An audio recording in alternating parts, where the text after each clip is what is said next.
Good evening, everyone, and welcome to the University of Nottingham PGCEi webinar. My name is Helen Spiropoulos, and I'm the Admissions Manager at Stafford Global. And joining me this evening all the way from the university is Dr. Alison. Good evening to you, Dr. Alison. So nice to see you again. Good evening, Helen, and welcome everybody to this evening.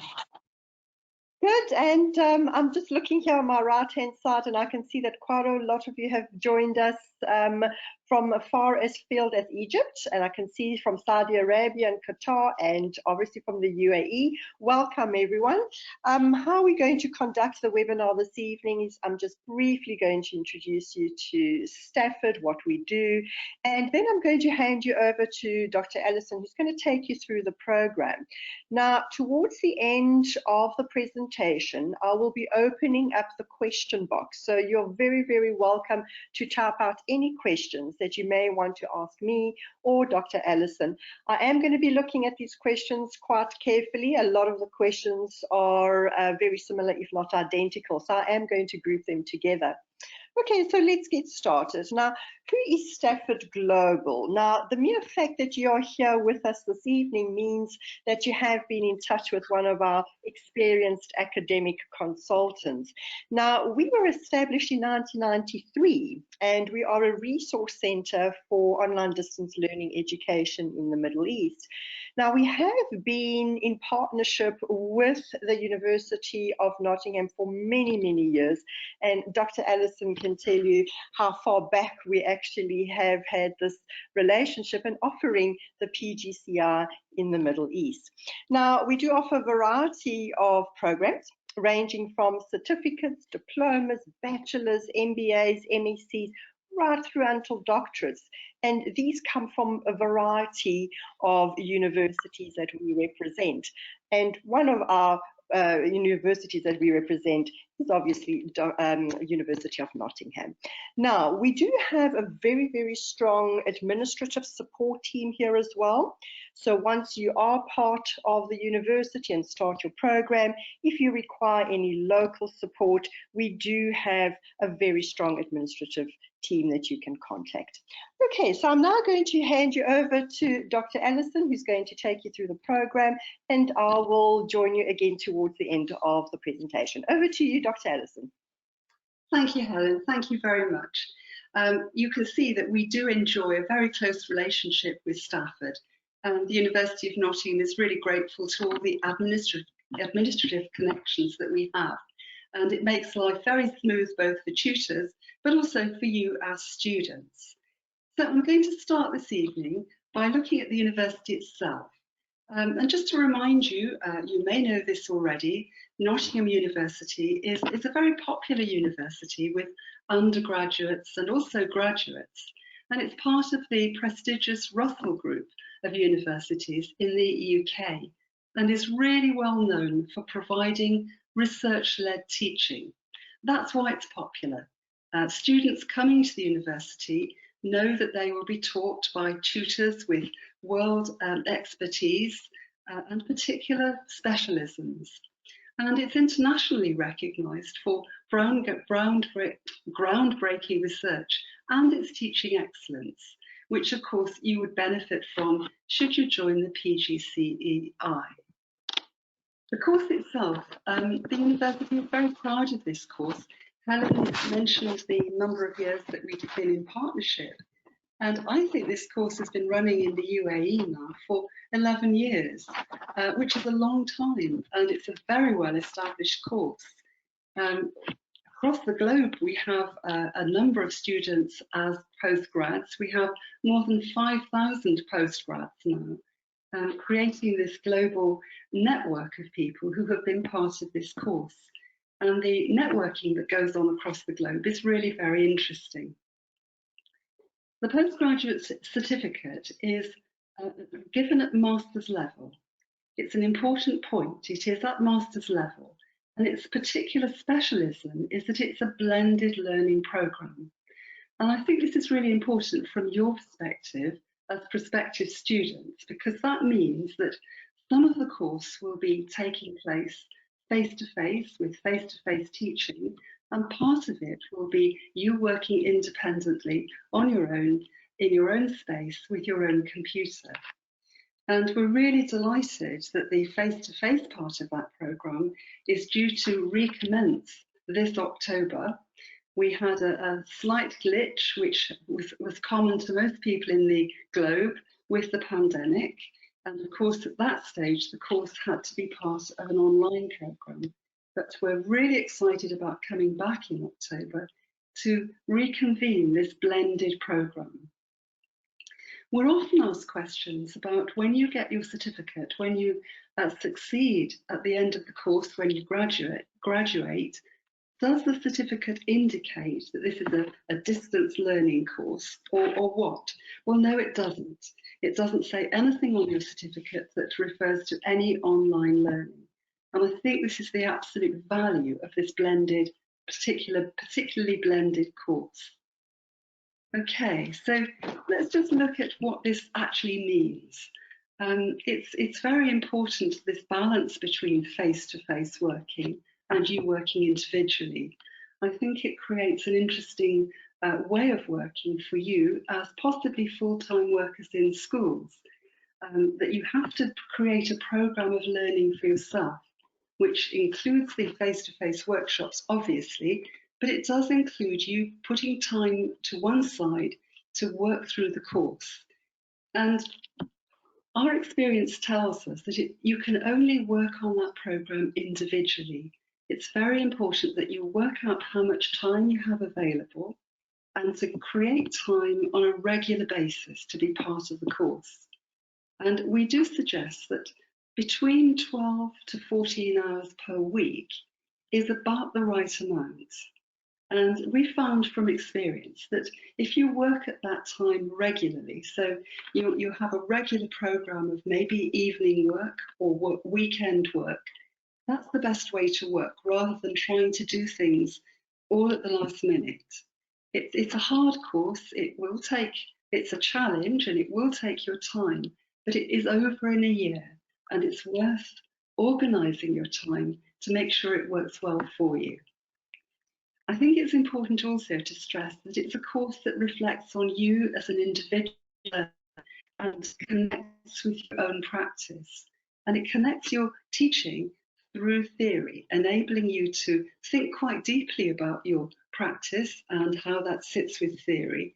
But it also gives you, because we have a strong international flavour to this programme, it gives you a chance to look at teaching approaches in different countries. I think I should mention at this stage as well that we think it's a course which is suitable for those of you who are working in early years, all the way through primary to secondary teachers and beyond. And we really welcome people with those different backgrounds, because you will have chances to discuss things with each other. And although you may come from different teaching contexts in terms of the type of school you work in, to the age of your students, you will have things in common.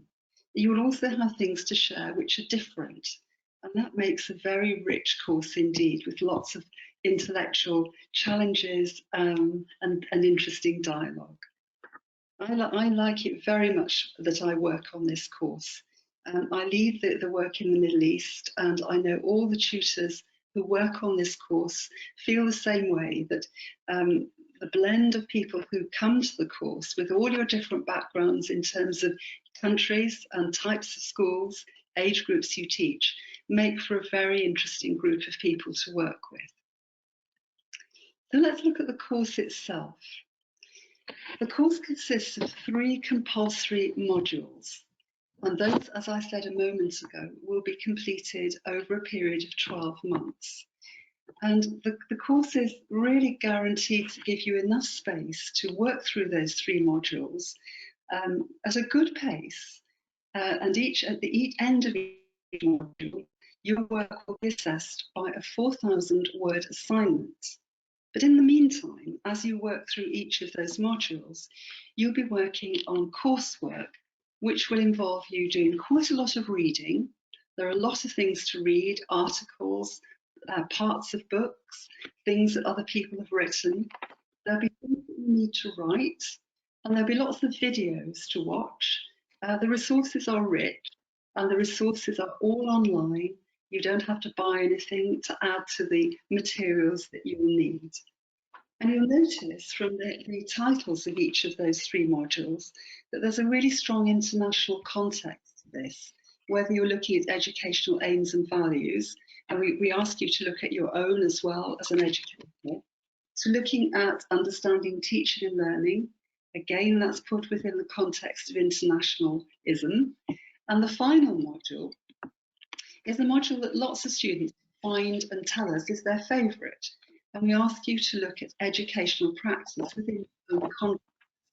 So it's an opportunity to develop a very small piece of research of your choice within your own teaching, concentrating on exploring student understanding.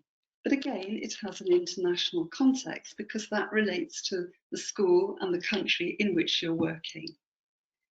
I think I need to add as well that you will be part of a tutor group, and each of the tutors have no more than 20 students. So when we work with you in October, which is the next one we'll be running face to face, you will be meeting your tutor and you'll be working very closely in groups of no more than 20. And that continues during the year, and you'll meet with your tutor online for tutorials, and those tutorials fall just before the beginning of each module. So you have preparation time, you have time to talk to your tutor and your other colleagues, your fellow students, about what the modules might be expecting you to do and think about. And you'll also get individual feedback from your tutor, written feedback on your coursework and also on your assignments. So there's a lot of interaction with tutors. And we as tutors, as a tutor team, spend a lot of time talking to each other. We moderate your work together. So we're maintaining a consistency across the course so that each student has the right sort of experience and it corresponds with other students in other tutor groups. So let's just move on to where this might lead. I'm just going to say this very briefly because this is something that would happen if you chose it to happen after you finish PGCE. And this means that if you pass all 3 modules, and you must gain a mark of 53 for each of those, which is the pass mark, you then have an automatic pass into doing a Master's in Education, which could be pure Master's in Education, or it could be a Master's in Special Educational Needs, or a Master's in Educational Leadership and Management. So that enables you to move straight from PGCEi, which is a certificate in education, through to Masters, if you successfully complete the PGCEi. And as with the other course, all the materials and learning resources are online, and there is individual tutor support and group discussions online, very much like it is with the PGCEi. But we'll give you much more information about that later on in the course. But this is just a reminder to start with. So what do you need to join? Well, you need a degree with at least a second-class honours or equivalent, or an approved professional qualification that's equivalent to a second-class honours. Now, I know that Stafford have some very key people, academic consultants, and Helen will mention this, I know, at the end, who will give you specialised advice. If you are unsure about whether your degree would be appropriate or your other professional qualifications, you will be able to get advice from any of those people at Stafford, and they will be very willing to help you with that. The other thing is, if English is not your first language, you will be required to achieve an IELTS academic qualification with a 6.5 minimum achievement and no less than 6.0 in all the 4 elements of speaking, listening, reading and writing. And that's really important. It's a really important qualification that you must have. So what else? You should be an established educator with day-to-day access to a computer, which I'm sure you have, and the internet, and regular connections to an educational context. This is really important because modules 2 and 3 require you to do some work with students, and it's really important that you are already connected to an educational context. And some of you may be teachers, some of you may be TAs, teaching assistants, and some of you may be working online, teachers online. All of that is fine. It's also fine if you're a volunteer in a school because you will be having regular contact. If you are thinking of applying for the course and you don't have the regular connections at the moment to this educational context, then it's really important that you start to make those, to try and make those connections and volunteer. Find a school, find a context where they will welcome you as a volunteer during the course in order for you to collect the materials and information you need. Non-standard applications are really welcome, and each of those, you may have some very different qualifications or different experiences. Don't be put off by any of those because each of you will be considered on a case-by-case basis by applications. So please don't be put off if you feel you haven't got exactly what is needed on a regular basis. So when you're putting your application together, these are the things that you'll need. You'll need a transcript of your degree certificate. That's really important. And you will need one reference. It could be either an academic reference, which goes back to your own studying, or it could be a work-related reference, which is perhaps current. You'll need to put together a personal statement, approximately 500 to 700 words, which gives a flavour of who you are and why you want to be part of this course, what you think you might gain from it, that type of thing, as well as a detailed CV. And please put things on the CV which might not be related simply to education, but to things that you've done, things which are interesting, which make you the person that you are. You'll need to complete the Nottingham University application form, and you'll need to have a copy of your passport and proof of your competency in English, which goes back to what I just mentioned about the IELTS qualification. It must be an academic qualification and you must get that 6.5 in it. Okay, now we're currently accepting applications for October 2022. So this is your opportunity. If you are interested, I would really encourage you to apply right now. This is the moment. And I always think it's exciting if you choose to apply for a course and you find that you can actually start that course fairly soon. It stops that long waiting to do something which you're excited about. So applications are being accepted right now. And back to the 2 face-to-face parts of the course. We start in October in Ajman. I will be there with a team of tutors. I'm very much looking forward to joining with whoever chooses to be part of this course. And then in the interim time, we will be looking at coursework online, and then we will be returning for the second part of the face-to-face course in March 2023. And that's really a good part of the course because we know each other well by that stage, and it's really good to meet up again and continue learning together. So the programme itself starts on the 1st of October, and the application deadline is September the 1st. So as I say, if you are keen to join the October cohort, then please put your application in as soon as possible. Places are limited.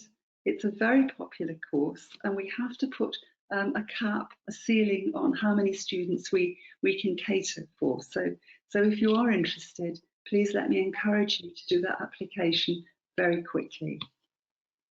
So in October, what happens when we join together face to face?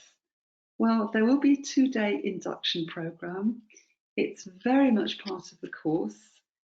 We will include interactive workshops, time to be with your tutor, time to be together. Attendance is compulsory for the 2 days because it is considered to be part of the course. So if you feel that you can't do the 2 days, which would be October the 14th and the 15th, that's a Friday and a Saturday, then maybe this course in October is not for you, and maybe you should defer to March 2023, when we will start a new course then as well. So it's really important to think carefully about those dates. They are compulsory. It is important for you to join us. Okay, I've mentioned in between times you will have tutor input between October and March. You'll see that on the rest of the slide, the fees that you'll be expected to pay to Stafford are there. And I'm sure that you have lots of questions. I'm sure there are lots of things I haven't said this evening yet. And I'm very happy to take questions with Helen, and we will do our absolute best to answer anything that you need to know about. So thank you for listening for now. Thank you very much, Dr. Alison. That was excellent. And yes, I can see that a few questions have already come through. So let's get to that immediately. Okay, very interesting question. Is this qualification a stepping stone to becoming a teacher? Yes, and I think that's a really good way of putting it. It is a stepping stone. You will have completed the academic part of a PGCE if you complete this course, and then all you need to add to that is the practical side. And there are ways of doing that both in the UAE and also in the UK. So yes, it is a stepping stone to gaining qualified teacher status. Okay, and I just want to add a very important point here is that in the event that you are not currently teaching, so you're not a teacher in a school, the university will accept applicants who have at least 3 days volunteer work within a teaching environment or within a school. So if you're not currently a teacher, do try and look for a position at a school, and it can be any school, secondary, primary, nursery school, whatever it is, that even if you are volunteering for 2 or 3 days, this will be acceptable. Okay. Yeah, thank you for that. That's absolutely vital. It really is important to stress that. It's a super opportunity for people to take. And please don't be put off because you are not a teacher at this moment in time. Absolutely. Okay, and next question is regarding the English requirement. I do not have the proper IELTS score as yet, but I do have extensive teaching experience of over 6 years. I am a foreign language teacher. How am I going to meet this particular requirement? Well, it is a requirement if you are not an English speaker as a first language. However, applications, as I said earlier, are always regarded on an individual basis. And I think that's perhaps the way to go, to make sure your qualifications are apparent in your application. Would you give the same advice, Helen? Yes, absolutely. If you've obviously been in touch with one of our academic consultants, they may have sent you an email or other form of communication. Do get in touch with your academic consultant because there are various ways of actually meeting that particular requirement. And there's just too many ways to actually discuss it here on this forum. But it also does depend on your individual circumstance as well. So please do get in touch with us so we can actually give you the best advice on that. Just another question with regards to access to a school, which I can just answer on that. The requirement of the program is that you do require to have access to a school. Now, there have been some applications in the past, let's put it in that way, where we've had applicants that do have access to a teaching facility, so not necessarily a school, so it could be a college, could be a university setting. So what we'd like to see is your CV, so we can actually see what type of teaching you have done, what type of tutoring you have done. And that is very, very important for us to determine if you will actually gain access to the program. Okay. Right, let's just go on to the next question. Okay, right, what if I do have a certificate from a university that is English as a first language? Okay, again, it is important to send all this documentation to your academic consultant. We will then be able to advise if it will be accepted or not. Okay. Right, what happens if I'm based in another country? I happen to be in Morocco. Okay, well, that's great. Thank you for joining us all the way from Morocco this evening. As Dr. Alison has said, it is imperative that you do attend the induction on the 14th of the 15th. Okay, and as she has mentioned, if it's not possible for you to make those dates, then you may need to look at deferring or applying in the March 2023 cohort. Yeah.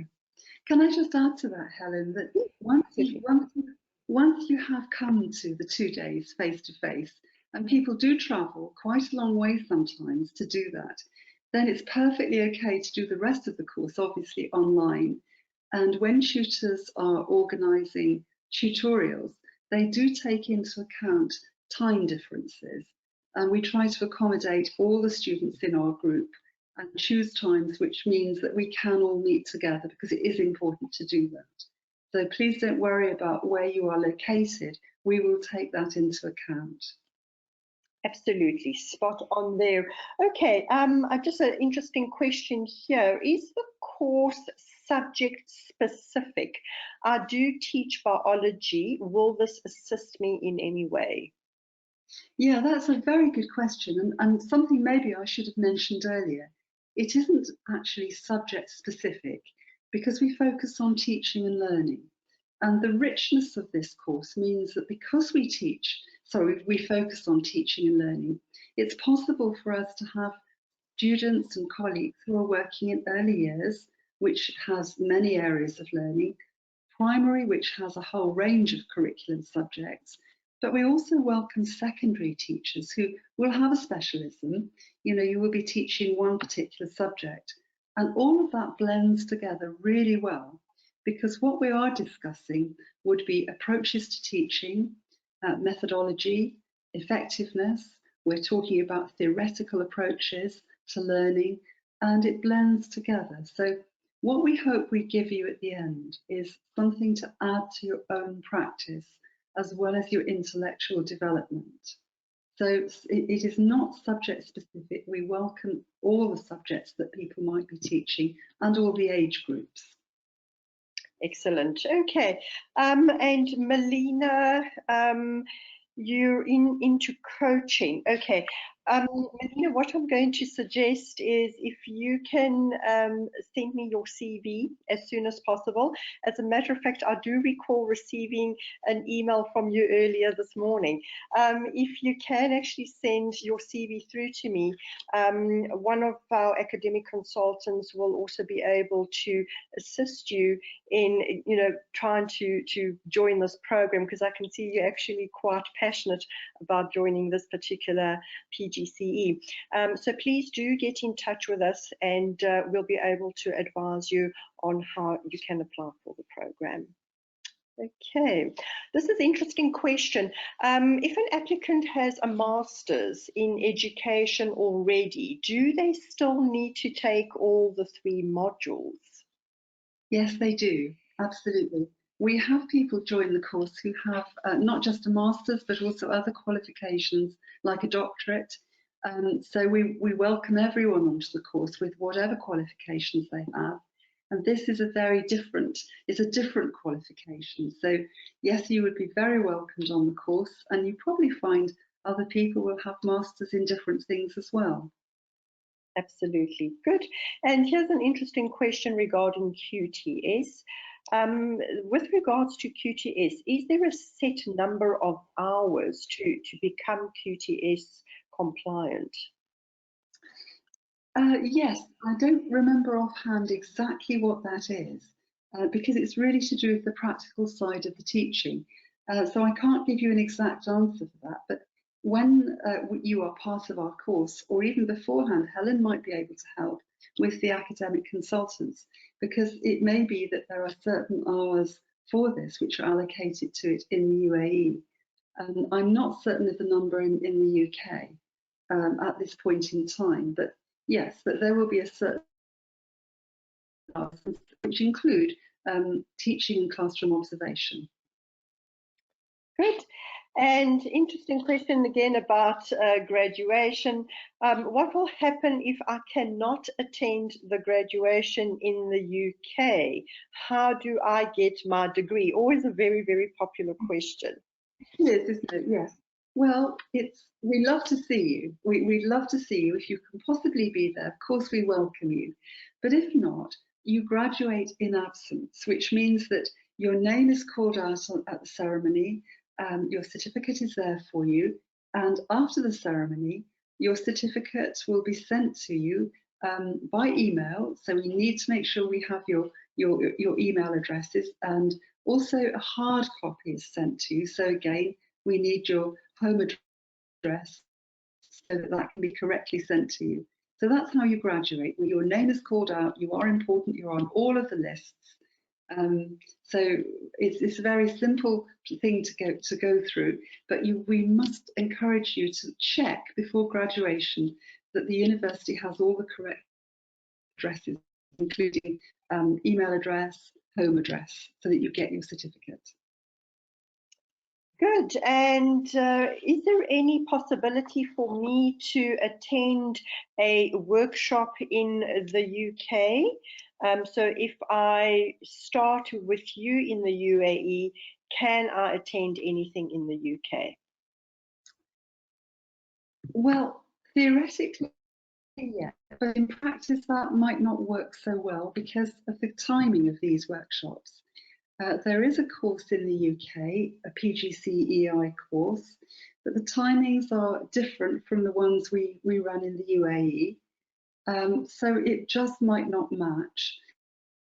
So the best thing to do is to choose your location for the PGCEi and stick to it for the duration of the year.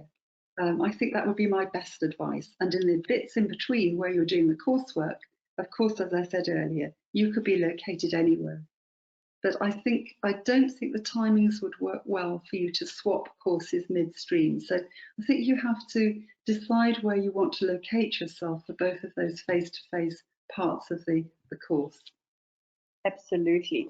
And a follow-up question to that, can I come and visit the university at any point throughout my studies if I wanted to come and see you or any other of the tutors? Is this possible? Yes, it is. And it's possible to access the facilities at the university as well. So if you happen to be in the UK, yes, you would be welcomed, absolutely.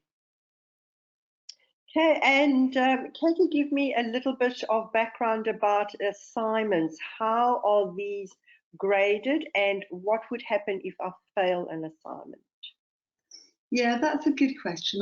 I'm pleased somebody's asked that because I always avoid that when I'm presenting because it feels, as if I'm actually saying that you're going to fail an assignment. And of course, you will have loads of tutor support.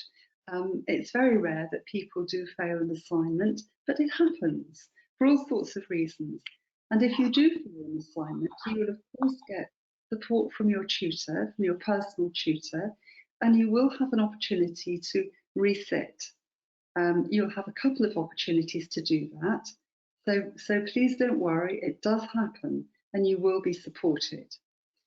We make it very clear during the workshops how the assignments will be marked, what criteria are used to mark those assignments, which makes it absolutely fair for everybody, and that the assignments are not graded, they have marks. So we move through from pass levels through to gaining credits through to gaining distinctions. And we'll explain how that works when we see you. So every module, every assignment is marked using the same criteria, and at the end of it, you can expect some written feedback from your tutors on each of your individual assignments. Good. And can I stop my studies for a short period of time and then resume again for whatever reason? And then a follow-up question to that. If so, what is the maximum duration permitted for me to complete my program? Right, good question. I'll start with the last bit. The maximum period for you to complete the course is 3 years. And it's really important that you complete within that time. And as the course itself takes a year, you can see that you have to be careful if you do take time out to make sure that you leave yourself enough time to complete the course. But yes, you can take time out, and that's called a voluntary interruption of studies. And people do take time out for all sorts of personal reasons. You apply for a voluntary interruption of studies, which is always looked at empathetically. And some people take 3 months, some people take 6 months, up to a year. But just be careful that you leave yourself enough time to complete the course. In addition to that, shorter times for time out are called extensions. Extenuating circumstances lead to that, and it could be an illness of yourself or a family member, or something that is to do with work. And some of those are granted on a very short-term basis, where you may need a couple of extra weeks or up to a month. But it's important to have evidence of why you're applying for those shorter extensions. If it's an illness, student services require doctor's certificates and that type of thing, or you may need to ask your place of work to write a letter about why you need that extra time. But having said that, I can't think of any student who's applied for an extension and has not been granted it. So you've got 2 types of extensions: the shorter one when things happen unexpectedly, or you have the voluntary interruption, which is for a slightly longer period for all sorts of other reasons. But just remember, the total time is 3 years to complete the course. Okay, good. And there's another follow-up question to that. If I take a voluntary interruption of studies, do I have to finish the modules in the same sequence? Yes, you do. Yes, you do. And there is a reason for that, in that although the modules are standalone, there is a sequence to it, and there's a logical sequence to developing your knowledge of the course, your ability to reflect, your ability to write, and each of those really do need to be taken in sequence. So yes, that you would go from module 1 through to module 3. Okay, and another question is regarding to time management. How many hours per week do you suggest I should dedicate to my studies? I am a working mom and have got lots of responsibilities. Yes, and we have lots of you on the course. And as I said earlier, it's really important that you do organise your time. And I know how difficult that is, and I know how important it is. But as I said earlier, we would suggest between 12 to 14 hours per week in order to complete the course on time. And I know working mums find that really tough, and some have organised programmes where they do so much each night, and some have organised it so that they can get some space and time with other people helping them with the children at weekends. But it's not a good idea to try and leave things and do it all in a rush at the end of a module, or even working through the module in sort of rushy bits. It's much better to try and get that regular input if you possibly can. Okay. Okay, and there's a last question here. Can you give us some background on what type of exercises are undertaken during the workshops? Yes, I can. Some of it would be group discussion, where we've given you different things to think about, and we ask you to come to the course having done some preparation work, which we've given you pre-course activities to do. So we're asking you to bring things to the course, which is about working through the context in which you currently work. What are the important things educationally? What are the things that you are finding difficult? So a lot of individual and group work. There's a lot of teaching from tutors where they will be exploring things like educational values and aims, which is actually part of Module 1. We will be looking at videos and discussing what we see. We will be giving you a lot of support in academic writing and academic reading, because that's the basis of the course, and you need to be developing your skills in those directions. So there'll be a lot of chance to do that with your tutor. There will also be a chance to think about key things, other key skills like criticality, developing your criticality throughout the course. So in other things during particularly the first 2 days, which are relevant to the whole course, skills and knowledge which you need throughout the course. But at the same time, you'll be having things which are relevant to Module 1 and particularly relevant to Module 2. And when we come back in March, the same thing will apply, that there will be things which are relevant to Module 3, as well as developing your own skills and expertise as an academic reader and writer. Okay. A lot of interaction. I think that's the thing to stress, and I think that's why we call them workshops, because there's a lot of interaction with your tutor, but also with your other students, which we encourage. Networking is very important. Okay, and I see there's another question that has just popped in. If I do decide to take a master's in education after the PGCEi, do I have to do the master's directly after I complete my studies, or can I take a year or 2 break? Yes, you can. Absolutely, you can. Some people want to carry on straight away because they're in the mode of working at that level. But some people want to take a break, obviously, and do other things and be free from academic learning for a while. So yes, you can. And possibly I would encourage that. Good. Excellent. Well, I have managed to actually group all the questions together this evening. Thank you very much, everyone, for joining us. It was really quite informative. Again, it was wonderful seeing you, Dr. Alison. As Dr. Alison has said, we only accept a limited number of applicants for this particular program so that you can have that very interactive experience with your tutors. So please do get in touch with us so we can process your application as soon as possible and get that very, very important unconditional offer. And I hope that I'll be able to see all of you at our workshop in October on the 14th and the 15th. Again, thank you very much, Dr. Alison, and we'll see you in the UAE in October. Good night, everyone. Good night. Thank you, Helen. Thank you.